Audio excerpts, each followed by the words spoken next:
తెలిసి కాంట్రాక్టర్కి అప్పచెప్పిన వర్క్ అండి ఇది నిర్మాణంలో ఉండగానే ఇది మొదలుపెట్టి 1.5 డే అయింది. ఇది మొదలుపెట్టి ఆ నిర్మాణంలో భాగంగా ఏంటంటే వాళ్ళు వాడే వెహికల్స్ ఏదైతే ప్రొక్యులెండర్ వాడడం జరిగింది. ఇక్కడ ఆ ప్రొక్యులెండర్ మూమెంట్లో ఏదైతే పోలు వేస్తున్నారో ఆ పోలుకి తగిలి అది షెడ్ కూలిపోవడం అనేది జరిగింది. వాటి ఇమ్మీడియట్గా కాంట్రాక్టర్కి ఏం చెప్తున్నామంటే ఇది రిమూవ్ చేసేయమని చెప్పాం. ఆల్రెడీ కలెక్టర్ గారు కూడా దీని మీద ఇన్స్ట్రక్షన్స్ ఇవ్వడం జరిగింది.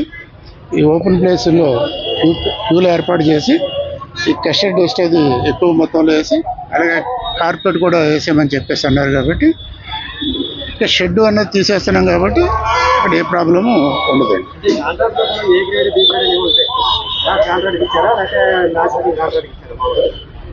ఈ గతంలో కూడా ఇతను వర్క్స్ చాలా చేస్తున్నారు మన దగ్గర. అంటే 5,80,000 వర్క్ అండి ఇది.